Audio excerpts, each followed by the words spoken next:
في منتدى الجزيرة الثالث عشر حول سباق التسلح في الشرق الأوسط واقعه ومآلاته. فمع تعدد أزمات الشرق الأوسط وغياب آليات إقليمية ودولية ناجعة للحل والتسوية، يشتد سباق التسلح ليجعل المنطقة في صدارة العالم على مستوى استيراد السلاح.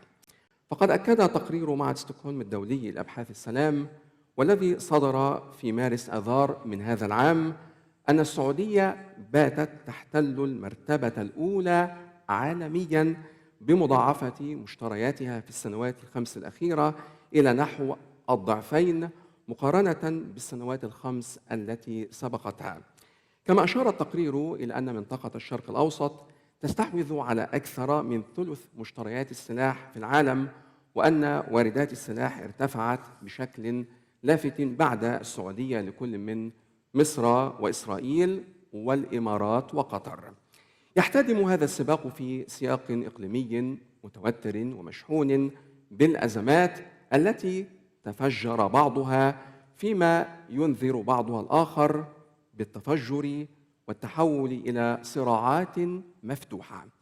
فإلى أين يتجه الخليج والشرق الأوسط في ظل هذا السباق المحموم نحو مزيد من التسلح والاستعداد للحرب؟ وهل يمكن لصانعي القرار في المنطقة أن يراجعوا حساباتهم لإعادة توجيه موارد شعوبهم نحو التنمية والاستقرار بدلاً من الصراع وتهديد أمن الإقليم والعالم؟ دعونا نرحب في البداية مشاهدينا الكرام والحضور الكريم بضيوف هذه الجلسة. نبدأ معك سيد بيتر ويزمان، الباحث الأول في معهد ستوكهولم الدولي لأبحاث السلام. سبق له أن عمل كبيراً للمحللين في وزارة الدفاع الهولندية. تركزت اهتماماته البحثية على قضايا انتشار الأسلحة التقليدية على مستوى العالم والنفقات العسكرية وعقود شراء الأسلحة. نشرت له بحوث عديدة في قضايا التسلح، وخاصة ما يتعلق بتطورات الأحداث في منطقة الشرق الأوسط وشمال إفريقيا وقارة أوروبا. أهلا وسهلا. سيد مراد يشلطاش، الأستاذ المحاضر في معهد الشرق الأوسط بجامعة سكاريا التركية ومدير قسم الدراسات الأمنية في مركز الدراسات السياسية والاقتصادية والاجتماعية التركي سيتا. حصل على الدكتوراه من قسم العلوم السياسية والعلاقات الدولية في جامعة مرمرة عام 2012 عن أطروحته تحديد موقع تركيا، العقلية الجيوسياسية والجيش في تركيا. نرحب أيضاً بسيد مسعود أسد الله، الباحث والخبير في الشؤون العربية الإيرانية، عضو الوفد الإيراني في مباحثات أستانا حول سوريا، ومتحدث سابق للمؤتمر الدولي للشباب والصحوة الإسلامية. حصل على الدكتوراه في العلوم السياسية من جامعة الإمام الصادق في طهران. له العديد من الكتب باللغتين الفارسية والعربية. أهلا وسهلا.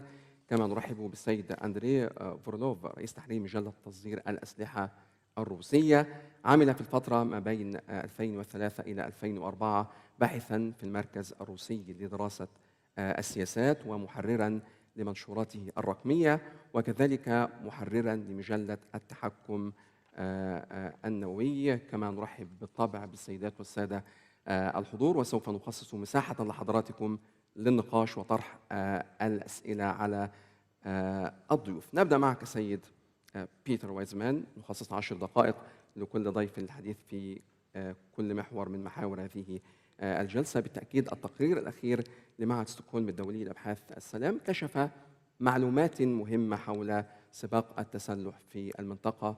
ننتظر منك مزيداً من التفاصيل حول هذا التقرير وأهم دلالاته. Yes. Good morning, everyone, and thank you so much for inviting me here and giving me the chance to present exactly the kind of data which you asked for. A little bit more detail, but of course not too much, because I only have 10 minutes to do this. But you can always ask more questions. And when my PowerPoint will appear on the screen, you can also see where you can find more information about that at the website of SIPRI itself, where we make this information available to everyone to sustain the kind of public debate in which Al Jazeera also plays such an important role. So maybe we can put the pictures on the screen, because then we will see some more information, first of all, about military spending in the world, just to provide this general context.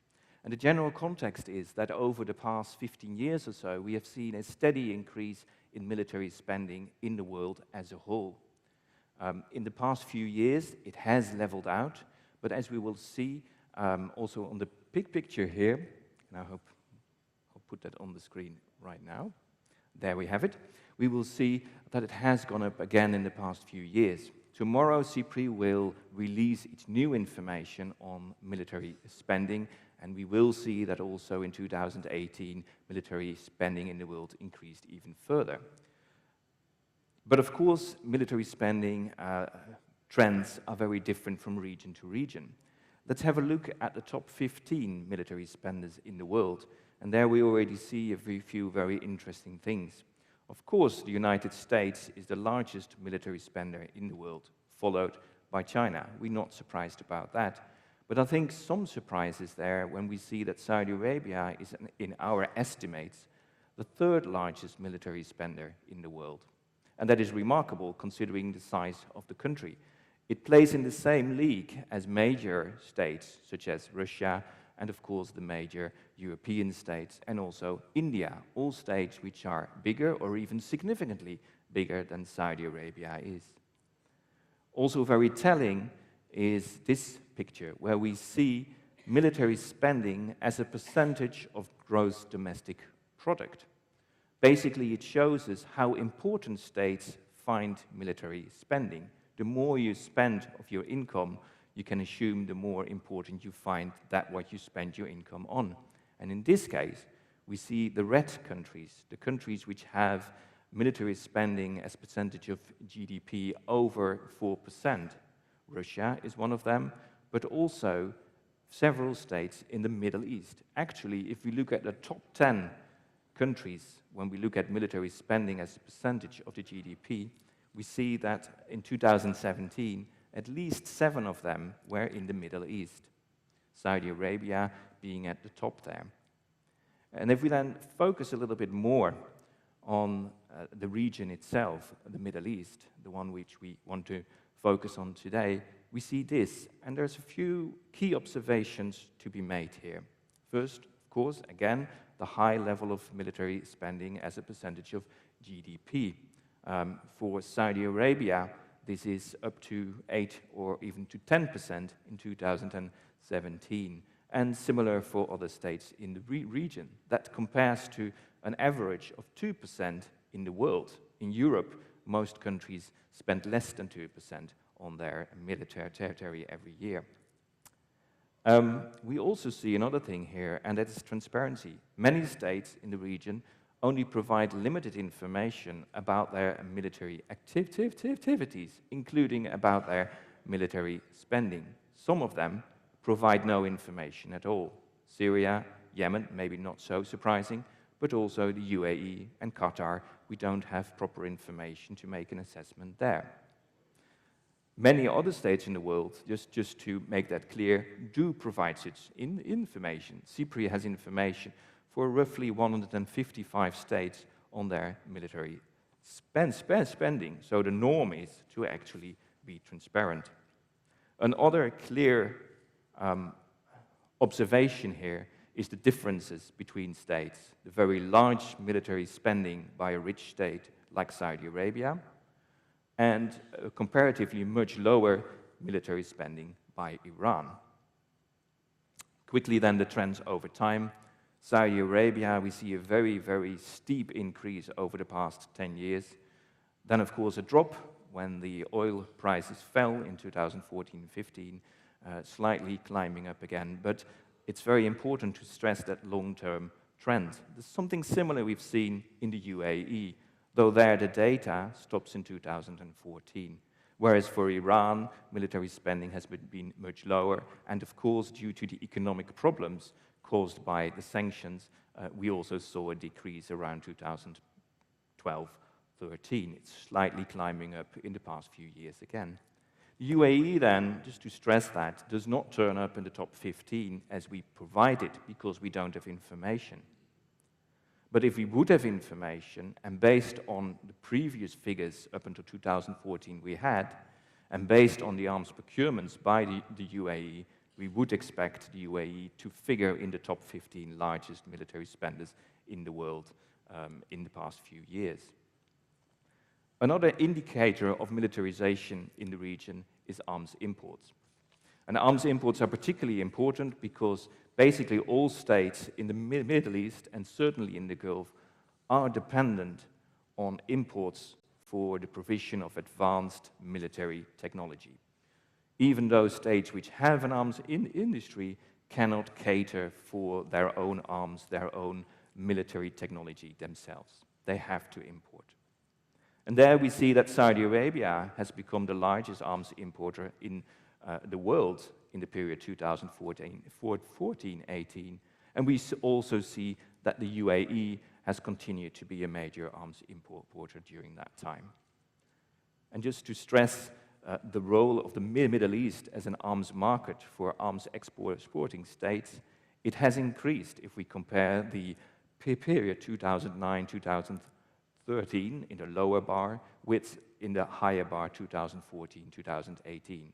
World arms exports have increased, but also arms imports by the Middle East. And the Middle East is now a bigger arms importer than almost all regions except for Asia, but Asia, of course, being much bigger. Let's focus on the Middle East in more detail here. And I think here also it is important to stress again the differences we see. We see Saudi Arabia as a major arms importer, followed by Egypt and the UAE.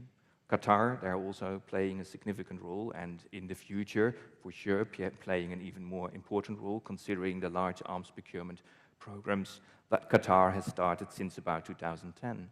And then we see Iran, which has great difficulties to import arms because it remains under United Nations arms embargo, and again, it doesn't have the resources to spend on arms imports.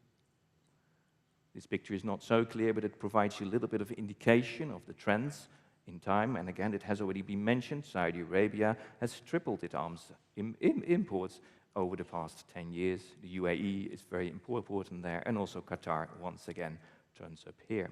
It also shows us who the most important suppliers are to the region. To the Arab states, it is primarily the US and Western Europe.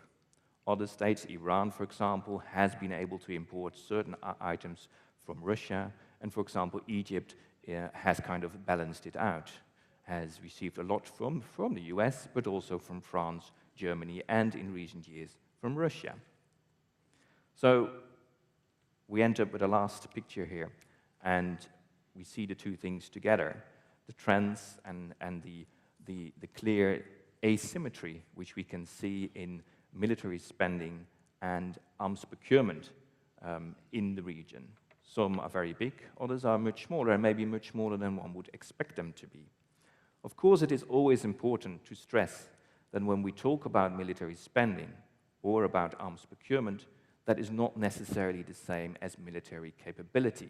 That is determined by so much more than this. It is determined by training, by the leadership, by the type of weapons you buy and whether they really fit to what you think you can do with them. It is determined by issues like corruption.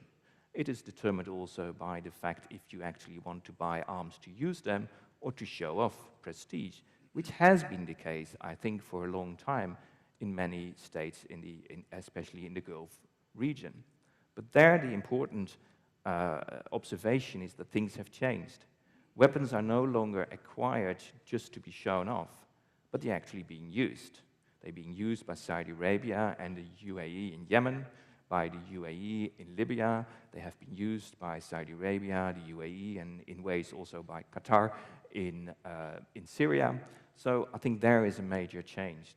Weapons are there to be used now. And apparently leaderships in the countries in the Arab region, especially the Gulf, have come to the conclusion that the advanced technology, and especially also the weapons which can provide them a longer range, these are weapons which are now, they are designed to be used not just in the country itself, but they are designed also to be used in intervention elsewhere. And they have decided to use them for that. That's an important observation. The asymmetry, I've mentioned already, but it's very important to stress. And together these two things lead then to the question, even though this may not necessarily show real military capability, but what is the perception of the leadership? Why did Saudi Arabia go into Yemen and believe that with the advanced equipment they had acquired could win that war, which many would say you can't, and which they have shown until now that they cannot? So those perceptions of the military means that have been acquired, and whether that is a military capability which you can use against your adversaries, your rivals, maybe not for a full-scale war, but maybe for punitive actions, for acting against a rival where you think like, now it's time to show that we will not live with a certain activity by, let's say, Iran. Will military leadership, or will the political leadership in the countries that have built up these vast arsenals realize the limitations of military capability? And that, I think, is a very key question to be addressed here.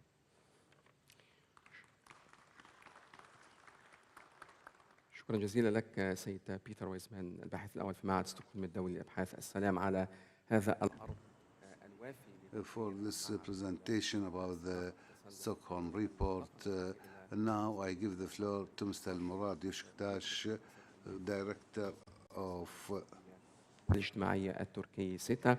كيف تبدو حسابات أنقرة في ظل هذا السباق المحموم؟ كيف تبدو حسابات أنقرة في ظل هذا السباق المحموم نحو التسلح في المنطقة، خاصة وأن تركيا especially when Turkey is not away from this arms race in light of the crisis with Washington vis-à-vis the F-35 deal, as well as the Russian S-400. Thank you, first of all, to inviting me to this forum. Of course, by taking into consideration that the data my colleagues show you, I think it's very important to understand the, first of all, the changing nature of arms race in the region. And particularly, it's important to understand also how Turkey is reacting against this transformation in the region. So I think there are two important questions that we should answer, first of all, to understand Turkey's position as well. Not only to understand Turkey's rise in terms of its defense industry, but also understand Turkey's external defense engagement, including S-400. So therefore, I think the data is really important. So I think there are two important dimensions. First of all, what kind of nature in the arms race process in the region that we have been witnessing, especially since the Arab Spring erupted in the region. So whether the nature of the arms race is offensive or defensive, or is the expansionist strategy. So these are very important, but we can easily say that the countries in the regions, I think, are following both ways, both paths, in terms of increasing their offensive capacity and in terms of increasing their defensive capacity. But we have also some countries in the regions which have, some expansionist strategy by, increasing their military capacity, or if you like, by increasing their arms level. So the second one, I think, is the main driving factors. I think these driving factors are also important to understand Turkey's reaction towards these developments. So when we look at the drivers behind the armed race in the region, of course, we have to take into consideration the post-Arab Spring geopolitical transformation in the region.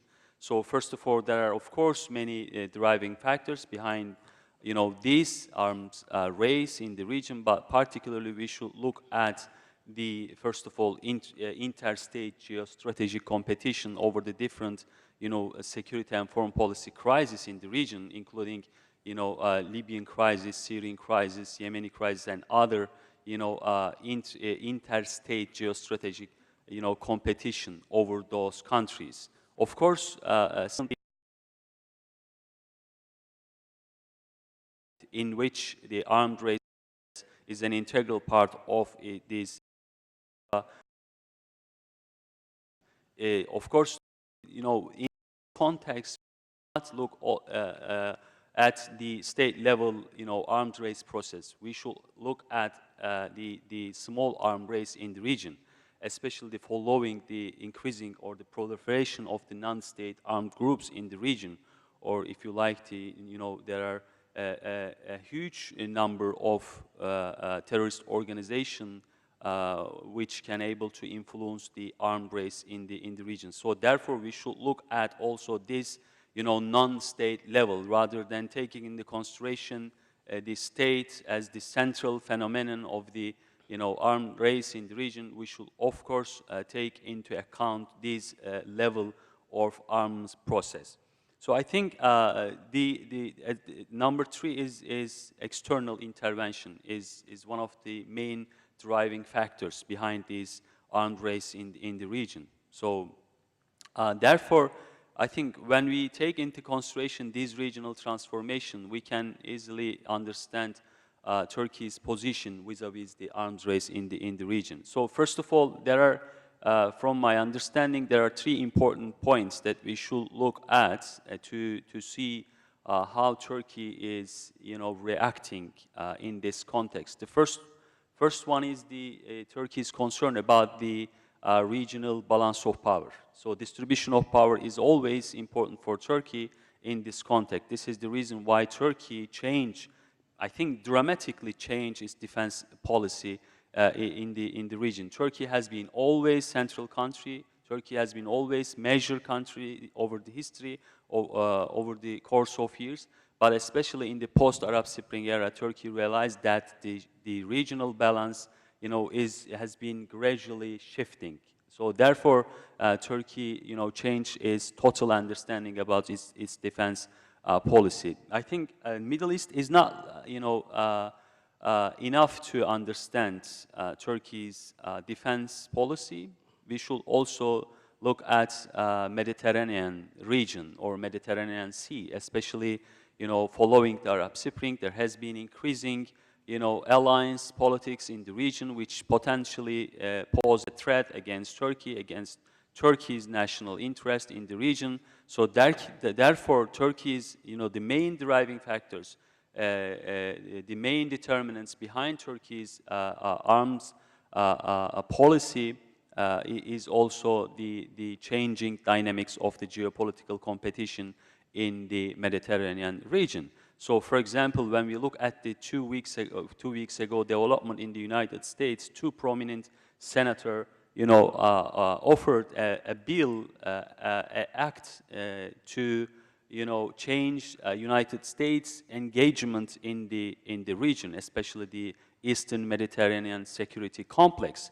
And the bill proposed that United States, should lift its arms embargo, arms sanction against Cyprus. So it's potentially, influence Turkey's perspective towards these kind of things. And at the same time, if United States lift its sanction towards Cyprus, probably as a second step, United States may, start to sell some sort of technical assistance to Cyprus. So, I mean, when you take into consideration this region, I mean the Cyprus and Mediterranean region as the central phenomenon of Turkey's security culture, so you can understand why Turkey is investing its defense industry and other, domain. So, of course, as a second point, which is important for my understanding is that the Turkey's extraterritorial military presence. So, if you like, the Turkey's extraterritorial military, intervention or military action to deter especially the rising or changing dynamics of terrorist threat in the region.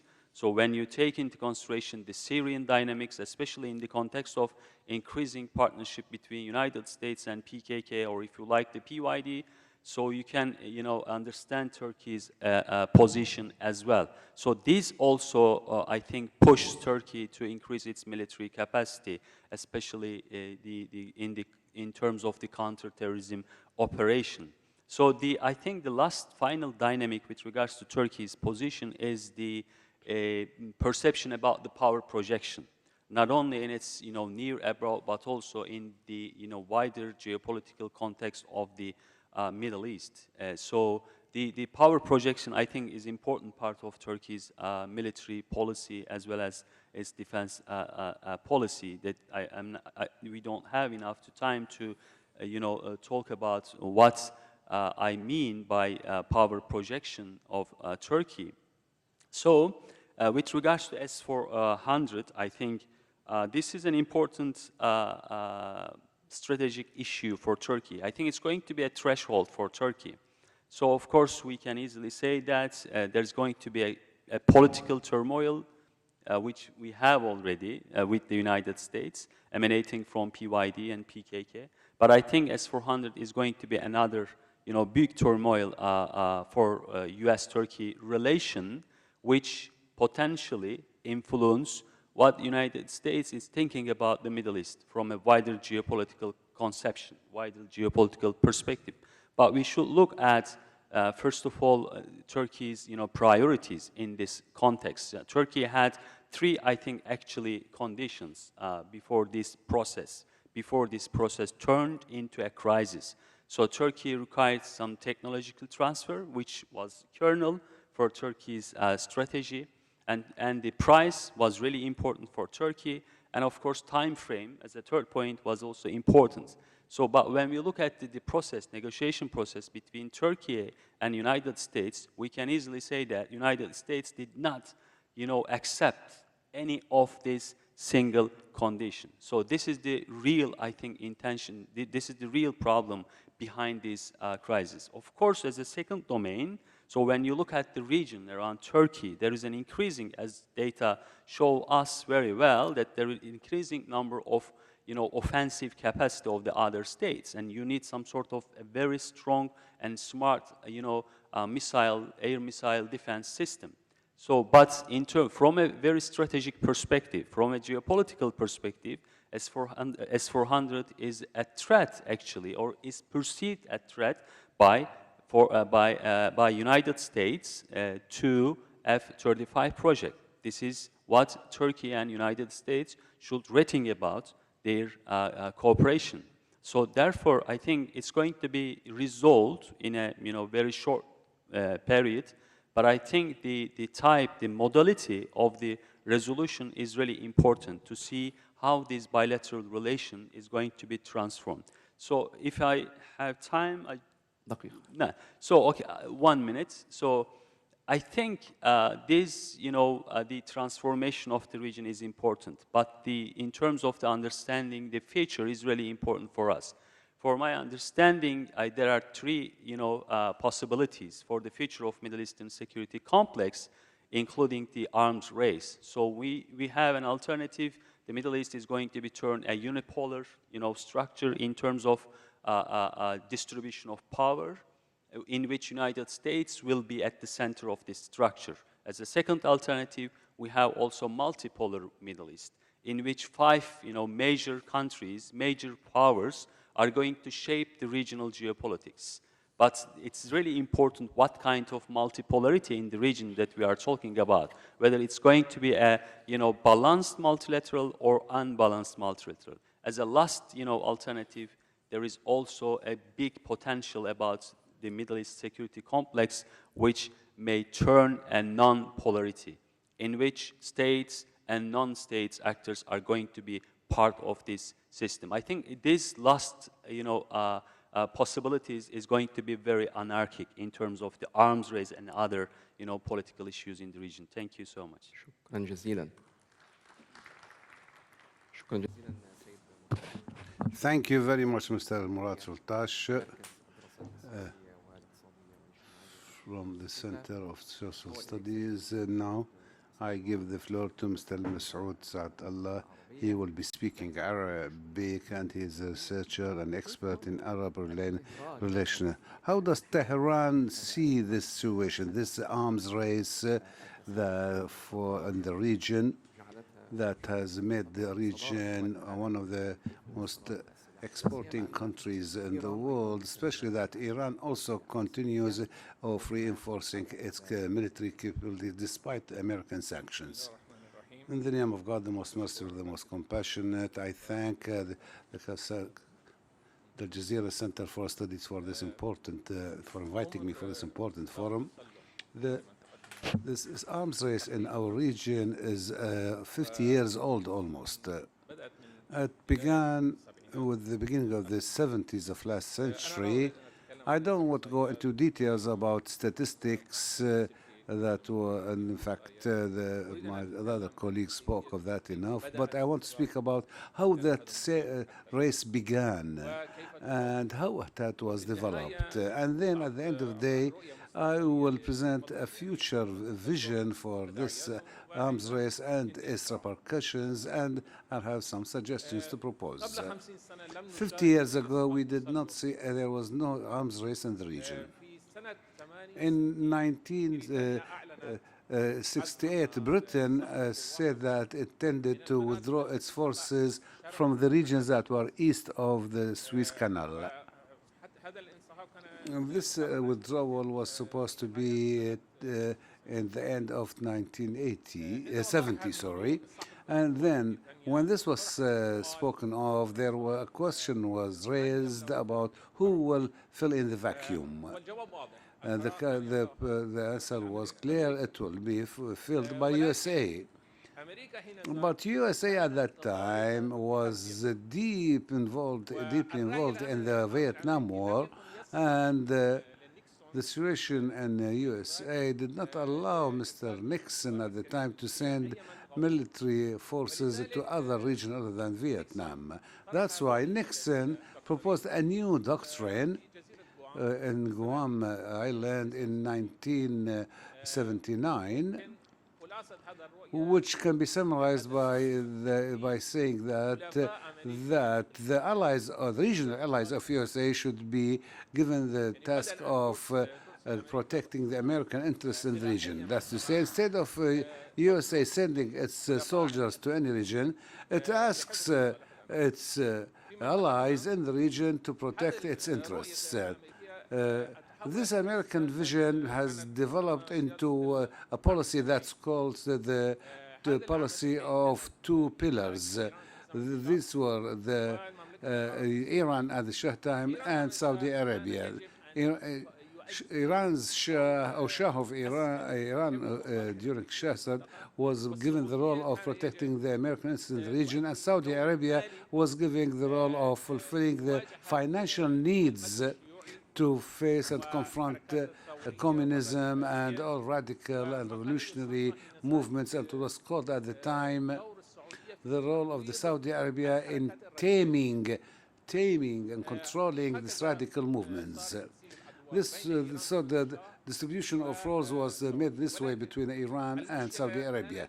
But the problem then was in protection of U.S. interest, Iran needed a strong army. That's why at the time oil prices were very low.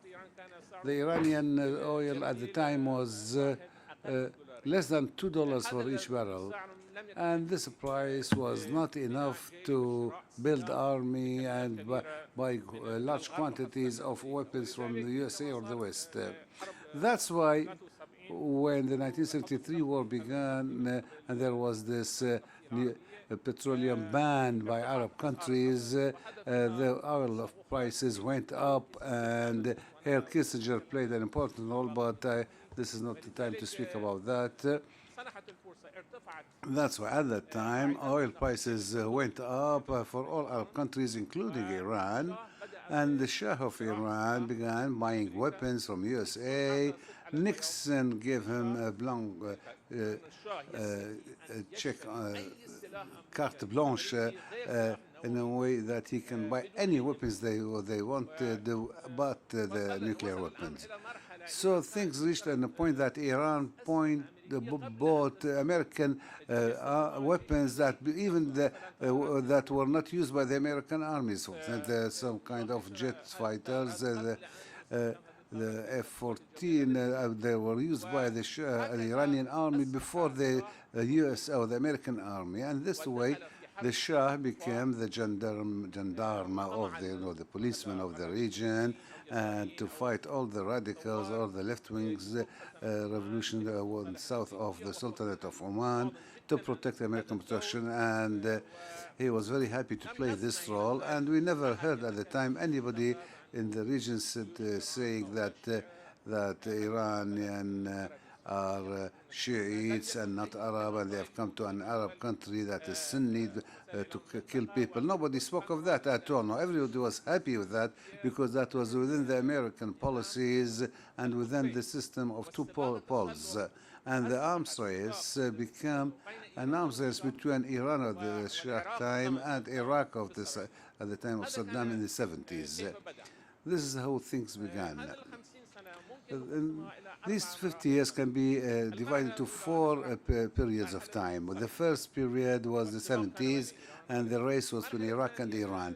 And then the second period was that after the Islamic Revolution in Iran, here something that happened that was outside the equation of two poles, because for the first time the world saw a sort of cooperation between the Western and the Eastern camps united together to support Saddam against Iran. So nobody was, everybody stopped selling weapons to Iran at the time that they all sold weapons to Saddam and gave him all the support he needed. So for this period, it was no longer the two-pole system.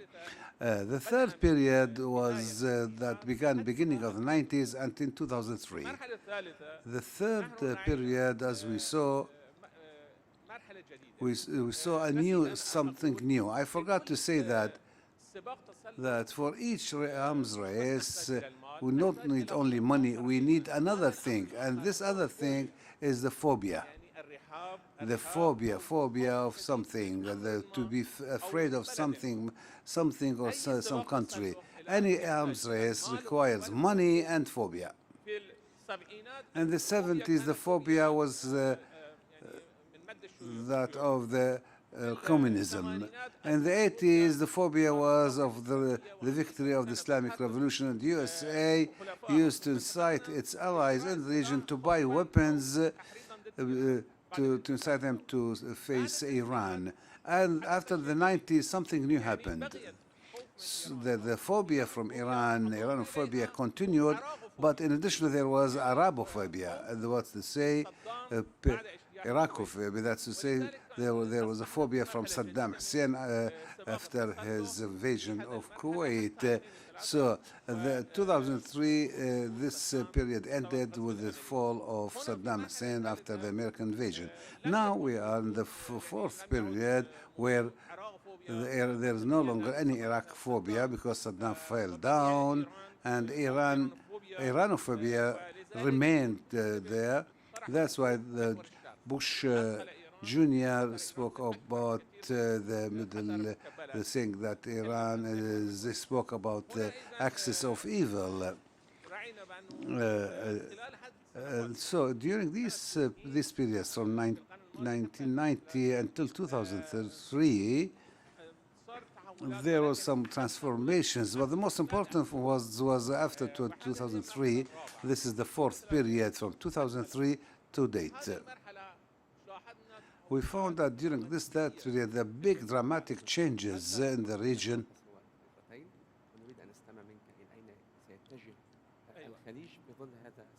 Please tell us about the future. Where is the Gulf heading?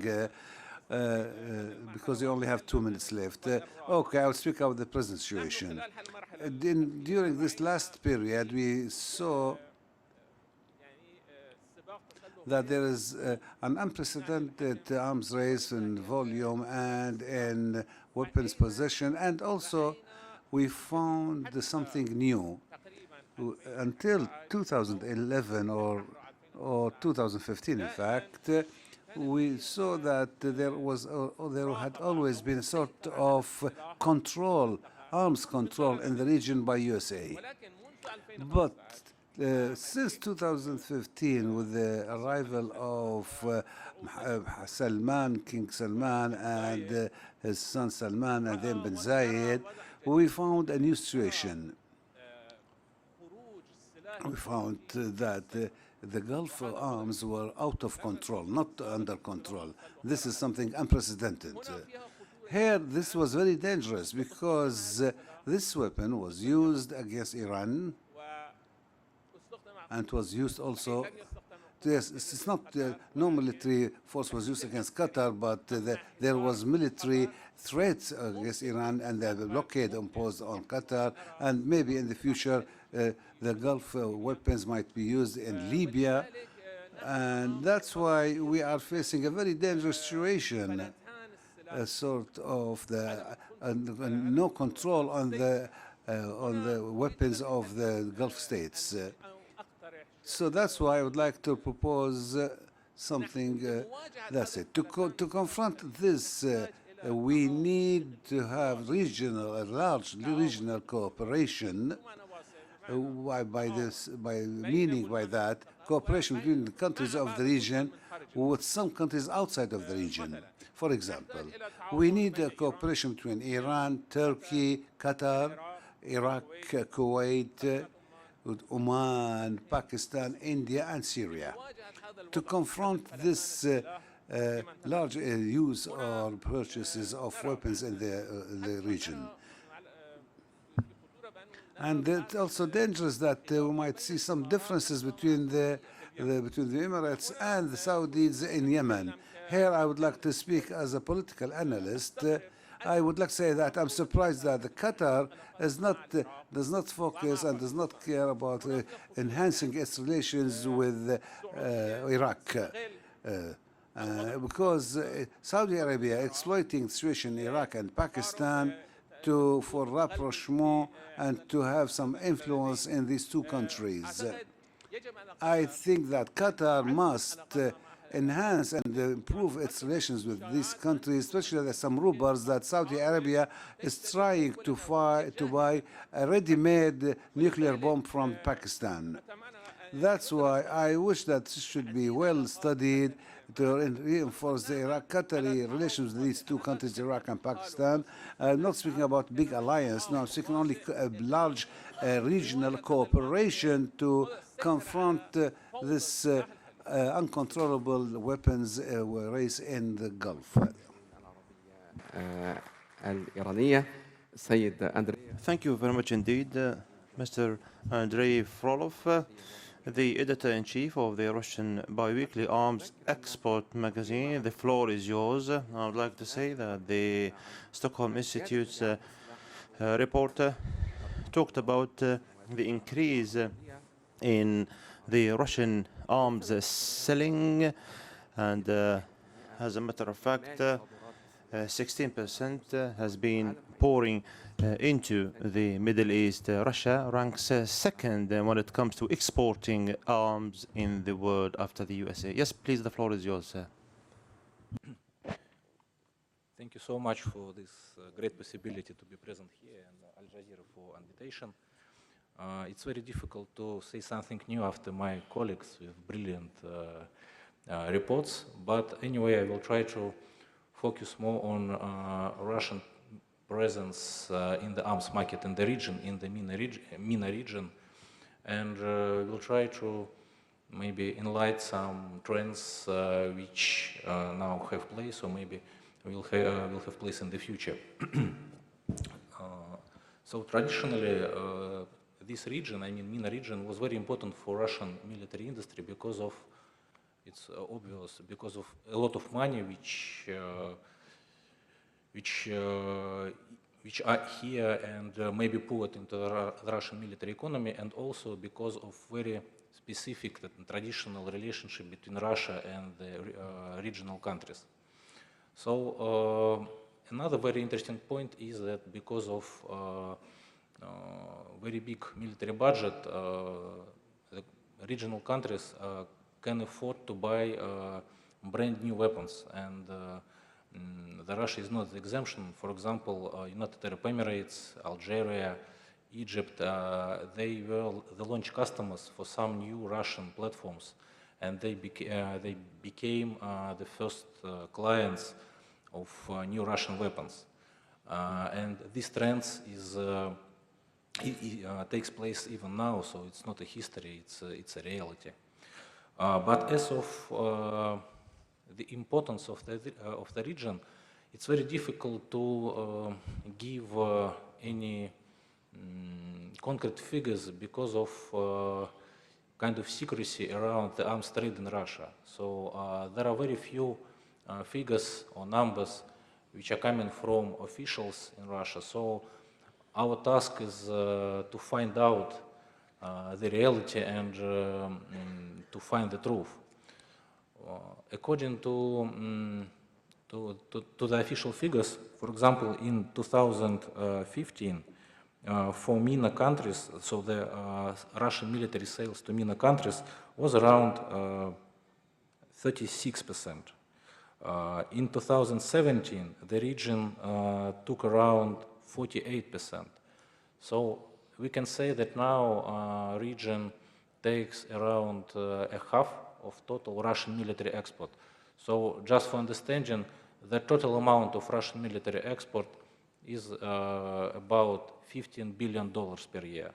So about $7 or $8 billion are coming from MENA region.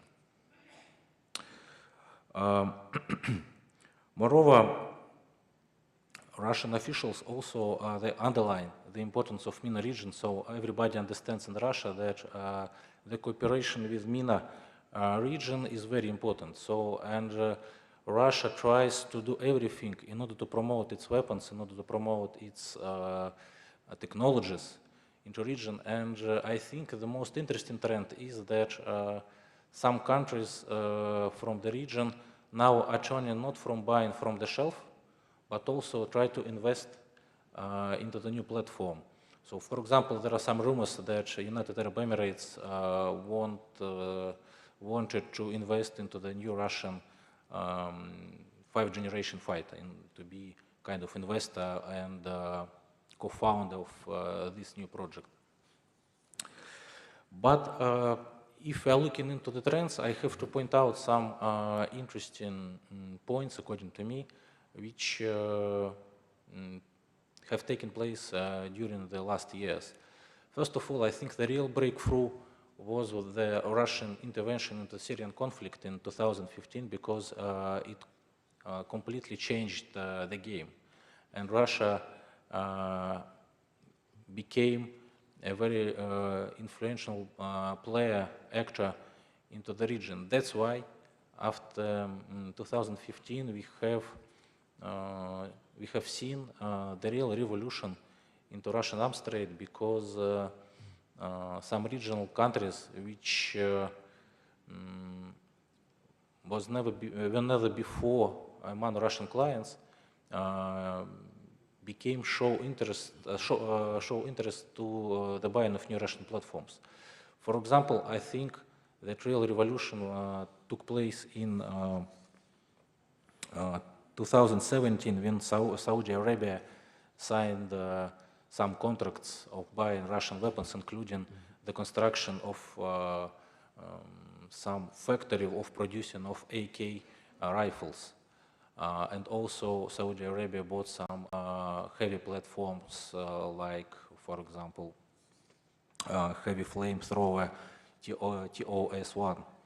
Also, very interesting point is that after the Qatar blockade, Qatar also has shown interest into cooperation with Russia. For example, 2 years ago, the Ministry of Defense of Qatar hold a visit into the Russian, maybe major military exhibition, Army 2017. And after that visit, there were some rumors that Qatar bought some Russian military equipment. So to me, it's also a very important point. Another interesting fact is that Russia, despite the conflict with Turkey, very short conflict with Turkey, continue its military cooperation with Turkey despite a very, very high pressure from the United States. And this is also the sign of importance of the region for the Russia and for the Russian authorities. And I would like also to point out that Russia use Syria as a kind of test range for the new Russian platform. It was a kind of showroom for the new Russian platforms, and according to some experts in Russia, Syrian conflict was very lucrative for the promotion of new Russian weapons, especially in MENA region. But on the other hand, we haven't seen any peaks of new acquisition from the region, but I think we can see this link between Russian participation in Syria and new sales maybe in years to come. Another interesting point is that there are still some risks for Russian military cooperation with region, and I'm going to point out some of them. First of all, these are still the US sanctions, because during the last 2 years, US have shown its will to further stress of sanctions against Russia. And the most important thing is that now sanctions target financial markets. So that's why sometimes it's very difficult to get money from the client. So even after the supply of Russian military equipment. So this is a problem to resolve. And also US threatened some countries to put the sanctions. For example, the last news, maybe last week, United States threatened Egypt to put sanctions on because of its acquisition of Su-35 fighters from Russia. Another risk is that so-called Arabian Spring 2.0, because it can disturb traditional elites in the countries, and it can disturb economies. And for example, for us, I mean for Russia, it's very important to look on Algeria, because Algeria is one of the 5 top our clients, and the revolution and changing of the regime can follow by diminishing of cooperation with Russia. Another risk is the lack of maybe competitiveness in the future, competitiveness for Russian military platforms. And even now, Russia sees a lot of old rivals and new rivals. Old rivals, it's France, United States, United Kingdom, European Union countries. But maybe the most threatening thing is that newcomers, for example, Turkey, has become a very important rival of Russia, even in MENA countries region. For example, there are some huge contracts with Qatar, between Turkey and Qatar, or maybe between Turkey and Pakistan. And maybe the last point is that Russia has to invest more in new platforms in order to keep on competitiveness with new generation Western platforms and Chinese platforms. And this is a problem of Russia, because now we have seen the kind of decline of Russian military spending, especially for development and for producing of new weapons. So that's why in the future it can be also the problem to promote the Russian weapons in the very high concurrence in the market, because as my colleague have said, MENA region is one of the most lucrative and important market for everybody in the world. Thank you very much. شكرا جزيلا سيد. Thank you very much, Mr. Andrew. And now we begin our question and answers session. Please be brief in your questions and introduce yourselves and say to who your question is addressed.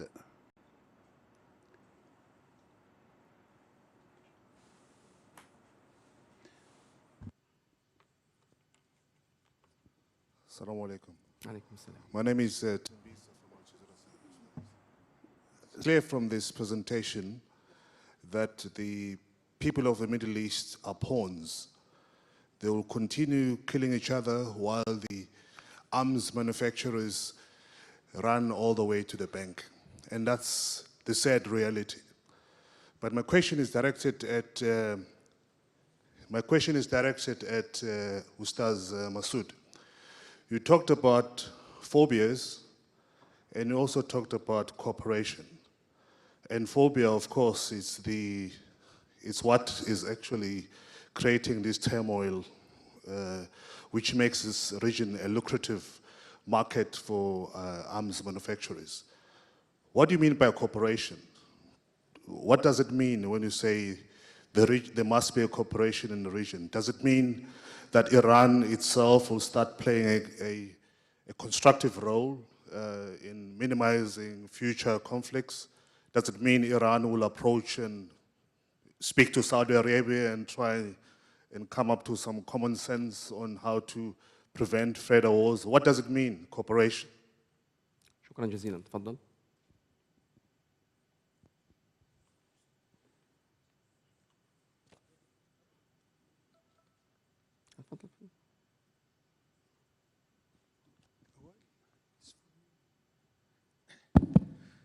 Bismillah ar-Rahman ar-Rahim. Thanks, Mr. Wiseman, for your presentation.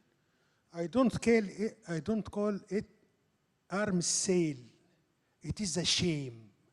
I call it satanic swap between exporting arms, causing ruin, causing destruction, and tools of torture to totalitarian regimes in our country by superpowers against on return of money going to you to make prosperity and jobs.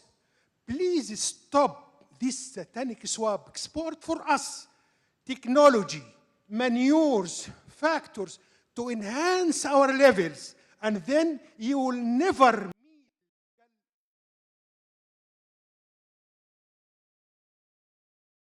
meet any problems at all.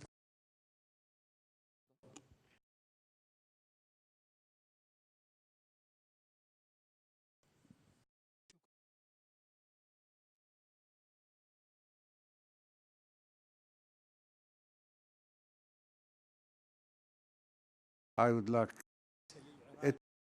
Iraq does not have such figures of because of the corrupt arms deals that are taking place in Iraq. Iraq in 2003 lost all its weaponry, missiles, tanks, all were taken by Daesh, and then the army was rearmed. But we, as investigative journalists, we got in touch with weapons producing companies and found that. So the question is, are there secret deals because of corruption? That's why we have no figures and statistics about weapons sold to Iraq.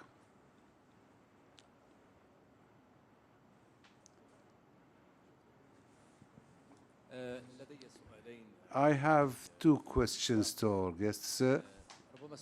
Maybe the first question is about asking what are the deciding factors or what are the incentives that lead to arms race in the region. maybe some people say that the reason is that the continuation of conflicts in the Middle East that has led this arms race, or maybe those who produce the countries, they want these wars to continue in the region so they can sell them weapons. My second question, maybe it is directed to Stockholm Institute, Mr. WEZEMAN, about the relationship between the economic aspects and the arms race. For example, in the Corn of Africa, we notice that they are started building of new military bases, and we find that Yemen's conflict is continuing. So building these military bases and which leads to more weapons pouring into the region. So the economic factor, how does it affect this arms race? Dr. Liqa Makki now. Thank you. Liqa Makki from Jazeera Center for Studies. I want to correct an information and a question. To Mr. MASÖD spoke about the Dhofar and nobody intervened there. No, this is not true. Iraq at the time was one of those who defended the Far's revolution and was against the Iran intervention, and nobody spoke about sectarian reasons for this Iranian intervention, because the Shah did not speak of that. The second thing is that during the Iraq war, there was no support given to Iraq by the West and the East, because all weapon exports to Iraq were banned and stopped, including by Russia, and even there was a shipment that reached our ports in Basra but was returned by Russia. So Iraq had to buy weapons from Brazil and Yugoslavia, and as Iran obtained weapons from Western weapons from Israel. This is well known. The question is about the capabilities of military industrialization in the Middle East countries. We know that Turkey is now beginning to make its own weapons, and this is something strange because Turkey is one of the countries of the NATO, and it's almost Western country, and could have done that long time ago but hadn't. And the rich countries of the Gulf and the Middle East in general did not take this initiative to do so, while as countries that did take the initiative of military industrialization and reached self-sufficiency, especially in munition, were fought, were destroyed, were killed. So this arms race does it have a relation with the nature of the attacks on these countries who reach self-sufficiency in weapons production?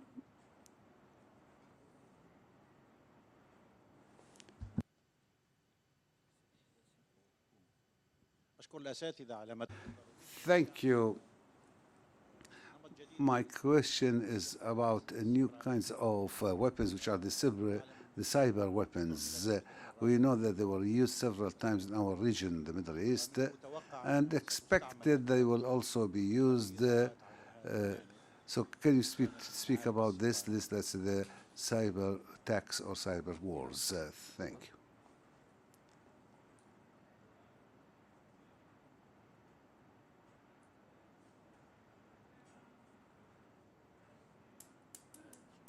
Thank you. Ali Dhahab, researcher in Yemen.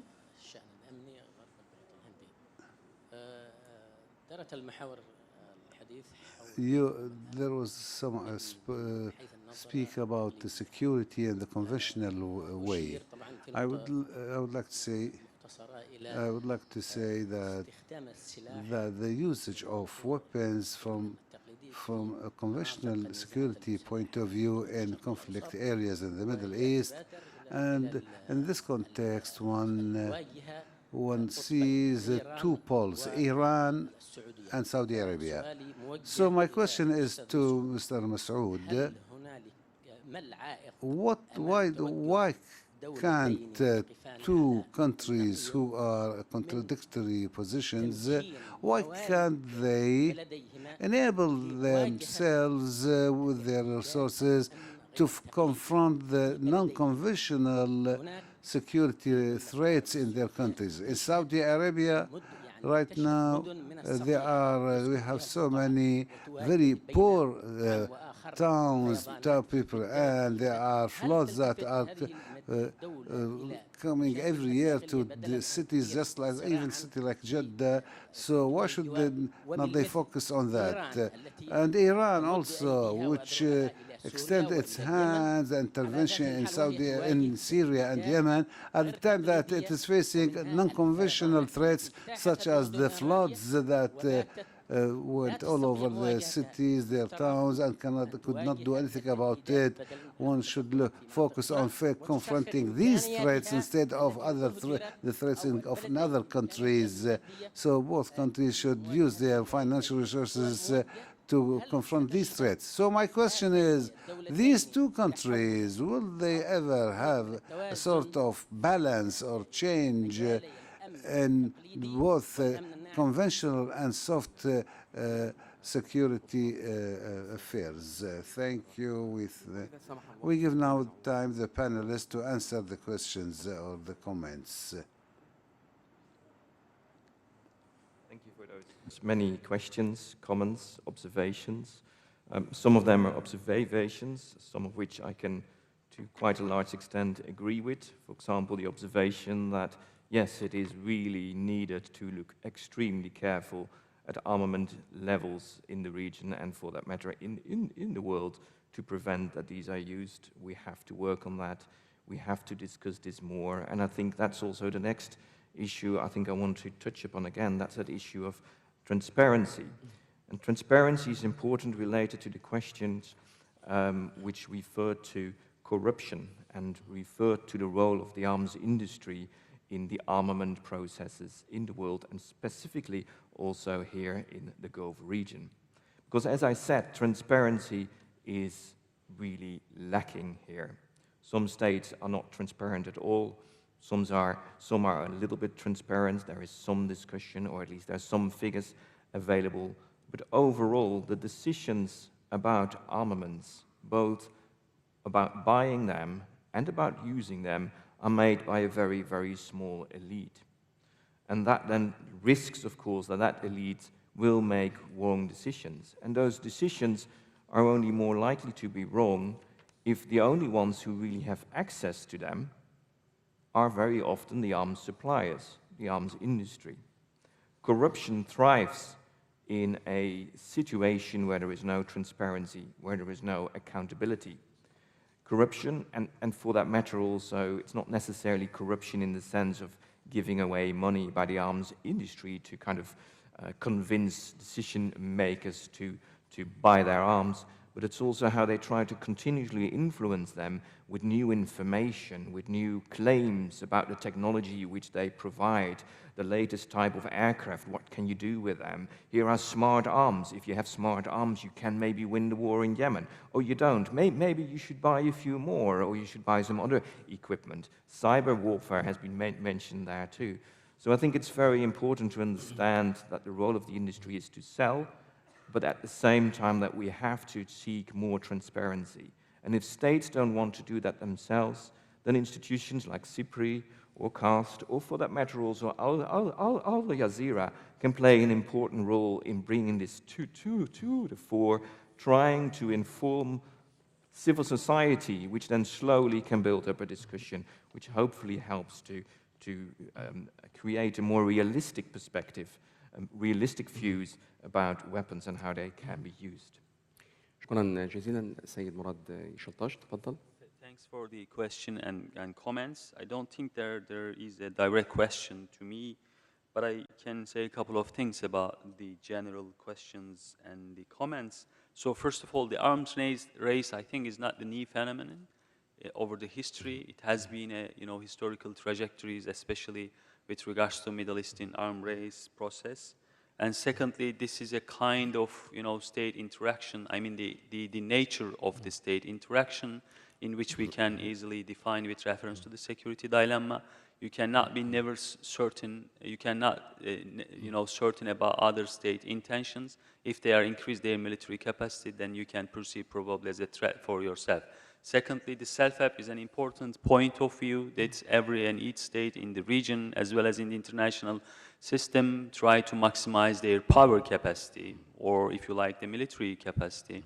As you know, there is a saying in international politics that in the international politics, God helps those who helps themselves. This is the fact of international politics, unfortunately. And the last point is about the political hypocrisy or hypocrisy in terms of these military issues in the world. شكرا جزيلا السيد مسعود أسد الله على العديد من الأسئلة وجهت لحضرتك. هناك من يقول أيضا أن Many questions were addressed to you. Many people say that U.S. policies are pushing into a sort of confrontation with Iran. Do you think such a confrontation can take place? There were three questions addressed to me, so I will take a bit more time. As for the cooperation, what I meant by cooperation, when we see the military, security, and political behavior of Saudi Arabia and the Emirates, we feel that we need a unified position taken by the countries of the region and also countries outside the region to control this destructive behavior of these two countries. I'll give you a simple example that's very clear. When the blockade on Qatar was began in 2017, if it hadn't been for the Iranian-Turkish cooperation, this blockade would have catastrophic repercussions on Qatar, and we couldn't have met at this room or speak, and the situation would have been completely different. So the Iranian-Turkish cooperation led to the breaking the blockade made on Qatar. This is a lively cooperation example. So I spoke about Iran, Turkey, Iraq, Kuwait, Oman, cooperation with Pakistan, India, even Syria. With all this, we can all stop this destructive behavior. As for the issue of Iraq, and it was said by the gentleman,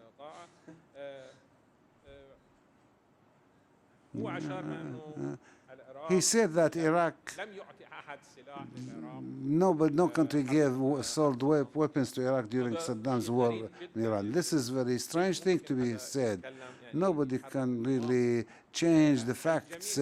Everybody knew that during the 8 years of war, there were big quantities of weapons used to come to Iraq through Kuwaiti ports. And one of the most famous weapons given to Iraq during the wartime was the Exocet rockets by France. These rockets were to shoot the tankers, the oil tankers, and even the MURAT fighters. So the worst weapon given to Iraq during the war was the chemical weapons. With authorization from the West Germany's state, the German company sold this weapon of mass destruction to Iraq. This is clear, all the world knows this. And Saddam's being against the far war was because of the differences within the two-pole two-pole system, because Iraq with the eastern pole, and so while as Iran was with the west, and so yes, it did protest, but not have any effects. As for the question of the gentleman from Yemen about will these two countries will take another approach in the conventional defense systems. Unfortunately, as we understand the personality of bin Zayed and bin Salman, we know these two persons are controlling the decision-making process. So there's no prospects for any change of these two countries. Otherwise, had there been any wisdom in these two countries in the decision-making level, all these billions of dollars that were spent by Saudi Arabia and the Emirates against Yemen, had these billions been used inside Yemen, all the Yemeni people, even the Houthis, would take the side of Saudi Arabia. But billions of dollars were used only to destroy Yemen. And unfortunately, there is no hope unless some big changes take place inside the royal family in these two countries. As for your question about from strategic point of view, in Iran, any country must take into consideration the most difficult scenarios. Iran, for a long time, has been ready for any emergency situation or for any attack by any country, especially by USA or Israel, and we are always put this into consideration. But practically speaking, there is no such possibility, a reasonable possibility or a rational possibility for an American military attack on Iran, unless it is by Netanyahu's pushing Trump to do so. There is such a possibility, but it's a very weak possibility. The decision makers, especially according to our information, the Pentagon and even CIA, are against any attack on Iran because the repercussions will be catastrophic. سيد أندري فرولوف يعني Thank you very much, Mr. MASÖD. Mr. Andrei, before you answer the questions, I would like to pose a question to you. There are certain justification of arms race because of the yawning gap between the Gulf countries from one hand and Iran from the other. But still, the exporting countries do tap into this and they do take benefit, especially the US and Russia. Any comment? Yes, please. I don't think that United States or Russia use regional arms race in order to... So, yeah, it's obvious that when there is a kind of arms race and if you supply something, you can get some money, yeah? But according to Russian official position, Russia offers arms only on the legal basis, without any illegal ways. So if, for example, there are kind of UN embargo, Russia also follows UN embargo, or I don't know, another organization. So yes, but we have another problem with Iran, because, for example, Russia put voluntarily embargo on arms sales to Iran under President Medvedev, and it was a kind of very difficult case in our bilateral relationship. And only under Putin, Russia can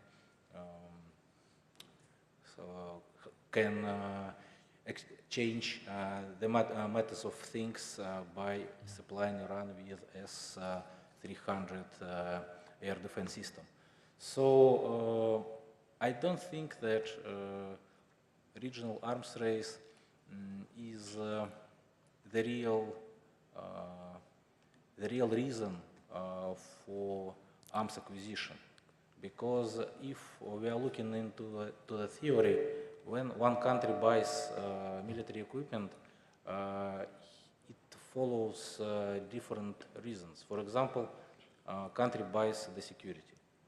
Second one, country buys international security in international level. That's why some regional countries buy a lot of American weapons without any need.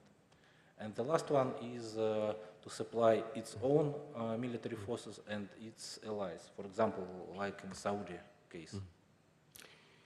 شكرا جزيلا. لم يتبقى Thank you very much indeed, gentlemen. I would like to thank you all for participating in this session. Mr. Peter Wiseman, I would like to thank you indeed. Mr. MURAT YEŞILTAŞ, I would like to thank you very much indeed, as well as Mr.